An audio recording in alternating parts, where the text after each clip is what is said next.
All right, now let's think about what we might find with price control. So we might have a minimum price, and then there we're going to be asking, well, fundamentally we're going to start with the question of, is the minimum price higher than our market clearing price? And the reverse, if we're thinking about a price ceiling, is our maximum legal price, is it high enough to include our equilibrium price? If that's the case, then our outcome is we just go to the equilibrium price. But if our ceiling is below where we want to be, then we've got this situation where we're going to have quantity demanded exceeding quantity supplied. So we're going to want to think about where we get our quantity supplied, where we get our quantity demanded, and that's just going to be this stuff here. But then given that, we want to think about translating that to find what is our minimum possible dead weight loss. So we want to think about what price do we get on the demand curve that corresponds with a quantity supplied like this. Or if we're thinking about a minimum price, a price floor, we would think about what's our quantity demanded at this end, and where is the corresponding marginal cost for the unit that we get from quantity demanded, right? So we plug that quantity into the supplied, we're going to find how far up the demand curve are we. Let me grab a different colored pen. So there we can think about the price corresponding with that, and then that's going to allow us to ask questions like, what happens to the quantity and how big is the gap between the price that gets our buyers to match up with the amount available compared to the minimum marginal cost of getting there. Beyond that leads us into the realm of economics proper. This is our minimum possible dead weight loss. So for example, with this maximum price, we're definitely going to be moving down the supply curve this amount, but there's no guarantee that these are the buyers who buy, and there's no guarantee that there isn't some other offsetting behavior that affects what's going on. So very, very quickly, because I want to focus on the math here, but it's important to understand, to interpret. If we think of, say, a Black Friday special, where you've got a $500 TV going for $200, you're going to have a limited quantity of that available, but then they're going to have a lot of people who might want to buy that TV. I would not normally buy a $500 TV, but if there's a $500 TV for 200 bucks, maybe I'm willing to buy it even though I only value it at $300. So if I get that TV and someone up here who's super into movies doesn't get that TV, we've missed out on their potential gain for me to get a much smaller gain. So in that case, the difference between this height and mine, let's just superimpose me over them. Instead of them getting their potential consumer surplus, I get a much smaller consumer surplus, and the difference would also be dead weight loss. This bar I've just filled in, that's value that could have been, except that we've misallocated this scarce resource to someone who doesn't value it as highly as someone who's missing out on it. Right? This is the same fundamental economic problem we have if we think about not meeting society's most urgent needs and instead meeting much less urgent needs. So if I am going back for thirds and there is someone hungry, that is what's going on here. There's someone who really wants this TV, and there's someone who kind of wants this TV, and the kind of person got that TV. Now, what we would expect, well, maybe we expect this, depends on transaction costs, but if I were to resell this TV to this person, they're going to face a higher price than $200 than the sale price, but we're going to bring this amount of consumer surplus back into play. They're going to get a smaller part of it, I'm going to get a slice of it, but it will at least be efficient, right? And that's the economist's argument for scalping. Now, all of that said, let's think about how we're going to set this up. So let's start with the case of a max price, so a price ceiling. In this case, what we want to be thinking about is where is this going to hit either of these, and then compare that to where we would get in equilibrium. And I've included the tax here because we've already solved the model there. It's easy enough to plug in a 0 here. It does mean dragging around an extra symbol, maybe a little more than we would prefer, but let's leave it in because maybe we get something interesting where we can ask what happens in this model when we also throw in a tax. Although, actually, now that I think about that, what would that do? That would essentially move the effective price up, and it would reduce some potential for misallocation. Let's leave it out. We don't need it right now. All right, so our equilibrium quantity, Q star, will assume 0 taxes, and we'll call this Q star is C plus D times A minus C all over B plus D. And we're skipping that tax thing. We're just calling that 0, so it goes away. And then our price, we don't really care about the equilibrium price. We care about this higher point, the price corresponding with the demand curve for the quantity that we get given a binding price ceiling. So this is what we get, and then our difference, delta Q, is going to equal this minus QS, which we've already got. So delta Q equals this mess, so C minus C, right? Let's just lay this out, equals C plus DP. So if we're subtracting all of this, we're going to have a minus C minus DP corresponding, with this side. It's going to be C minus C. That goes away. Minus DP. Now we're thinking about what is our price ceiling, not what is our market clearing price. So we've got D. We can factor out that D. We're going to have D times this price minus D times this price. So we're going to say this price, P star, minus our ceiling price. We could call that PC. Let's call it a superscript C. This equals D times A minus C over B plus D, minus whatever price we actually get here. And let's go ahead and bring the B plus D all together. So we get D times A minus C minus P times B plus D all over B plus D. And now I actually don't need 2 sets of parentheses. Let's simplify a little further.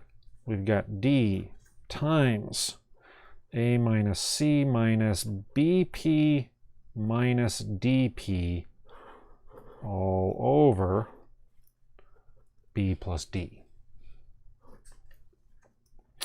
And finally, let's pull that D through. So we got AD minus CD minus BDP minus D squared P. D times P all over B plus D. All right.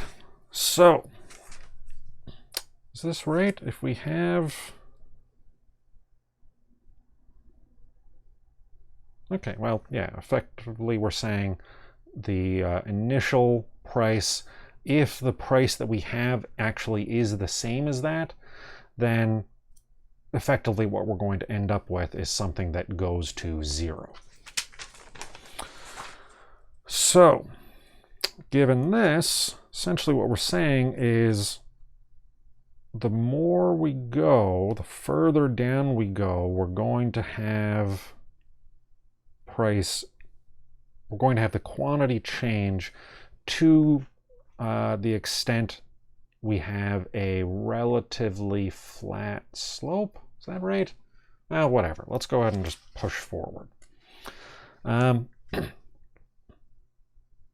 you know what? Let's go ahead and pull this over into Excel. Now we got this kind of messy thing. So now we can say, let's take this same thing, we'll copy it down. And now what we're really concerned with, well, actually, let's do it like this. Maybe we should have done it like this all along. So we can think about our quantity demanded and our quantity supplied. Quantity demanded is just A minus B times our price, which we'll say is G. So if our price starts at 50, our quantity demanded is 50. And for quantity supplied, we're going to say C plus D times price, which is G. So again, same basic math as we've got here, just saying instead of C, we're calling it the value of C5 because we're in the 5th row, plus D5 times G5. So here we're just putting in a price, and we'll just restrict ourselves to keeping this below the equilibrium price. So if, well, let's start by making this tax equal to 0. We'll get rid of this tax.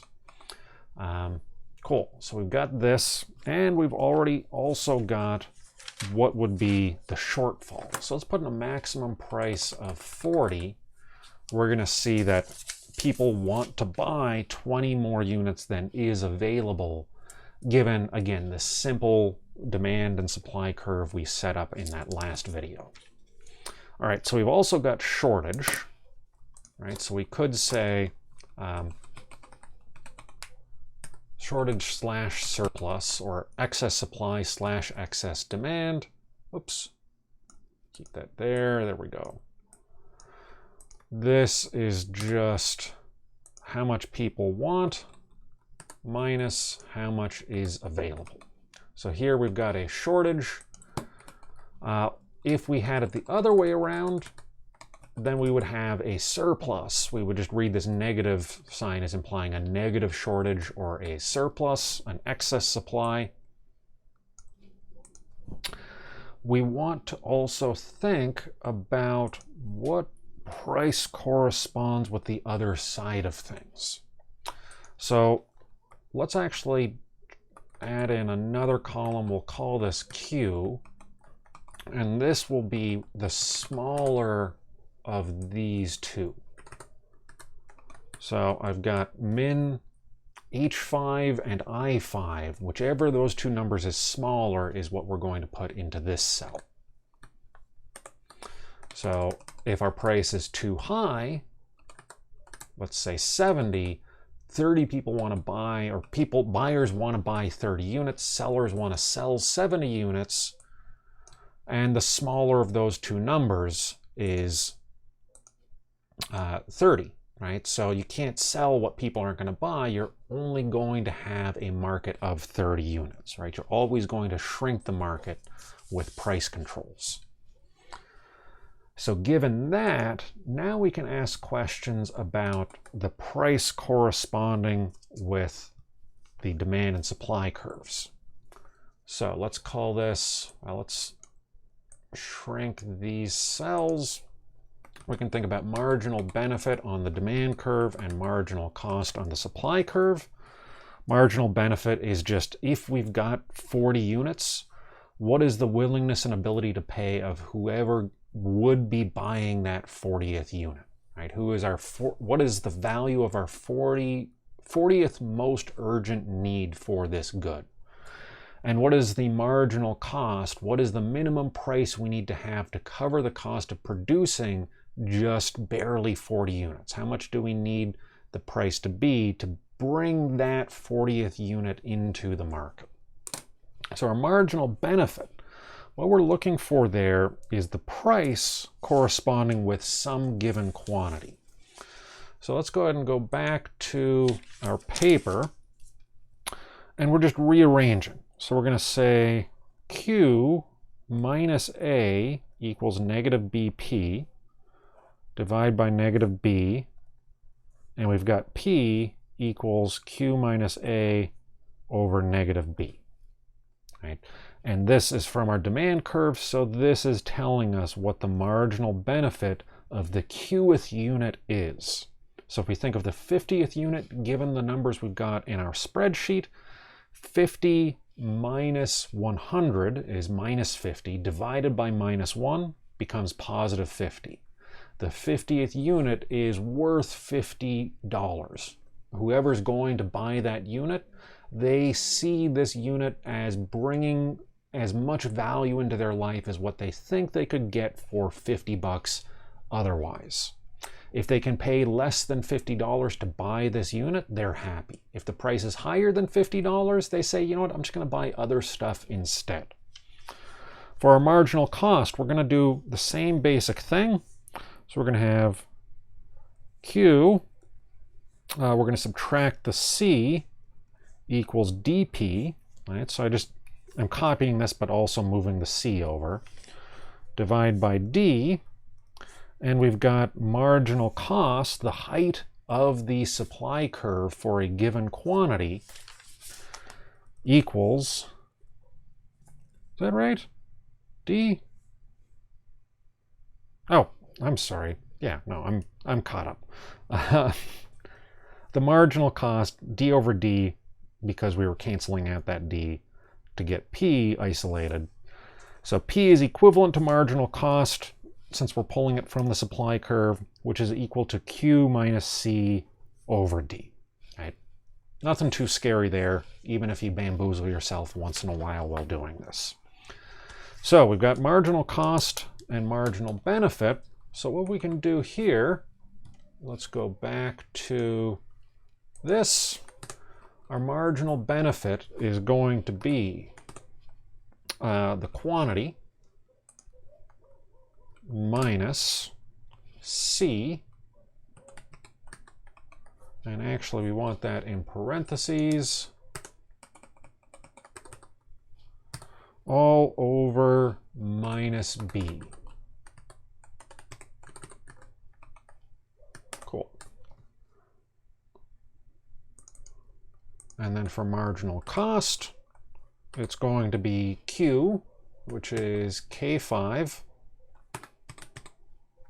minus C at C5 divided by D, which is in D5. We don't need as many parentheses here because we don't have that negative to be careful about. But in any case, we get a marginal cost of 30. And again, this is nice having B and D both equal to 1, makes things nice and symmetric.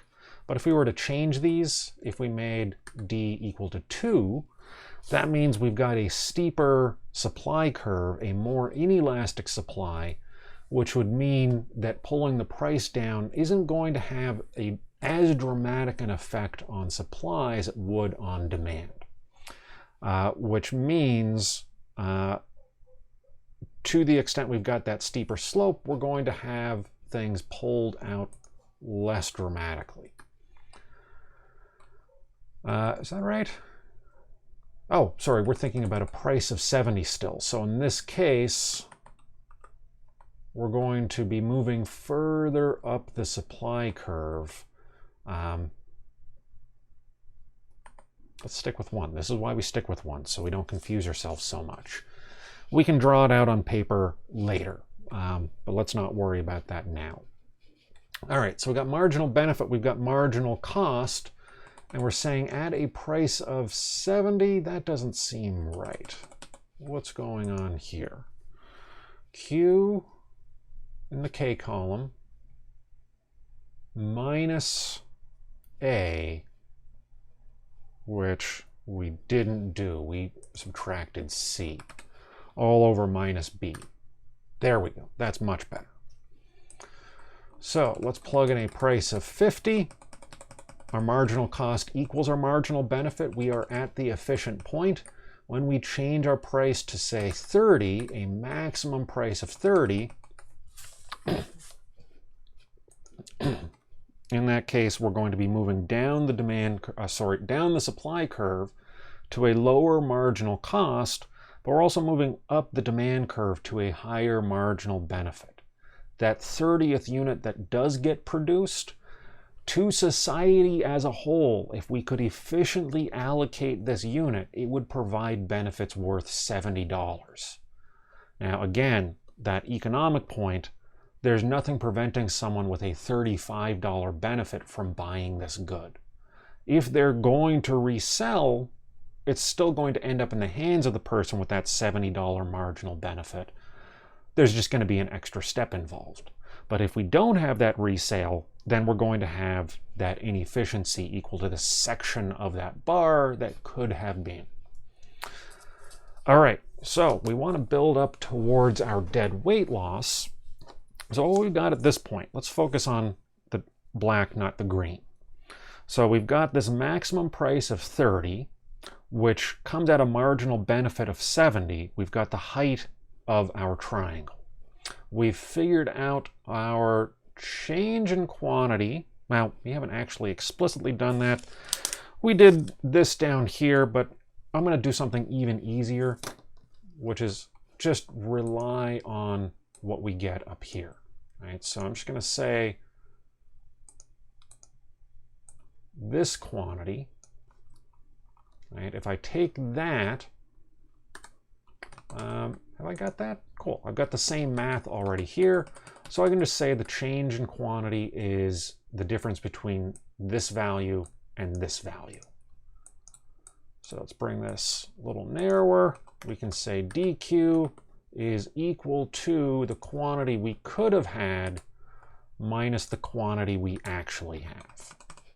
And then we can find our dead weight loss, which is going to be 1/2 of the triangle, or 1/2 of the rectangle of, oh, whoops, you know what? Let me go back to the screen. Sorry about that. Our dead weight loss. So our change in quantity, is our quantity here, our quantity that we do have minus the quantity we would have had without this price control, right? So 30 and 50, the difference is 20. Our dead weight loss is going to be that. That is the base of our triangle. The height is going to be the difference between the demand curve for the 30th unit and the supply curve for the 30th unit. So our dead weight loss is going to be, let's say, this higher marginal benefit minus the lower marginal cost times the change in quantity divided by 2. Before I had this as a negative value, no big deal. We just say dead weight loss of 25, dead weight loss of 400. We're just going to be a little lazier here. Although actually, you know what we could do to make this correspond? Let's do that. That's going to make a little more sense for us, keep it a little more consistent.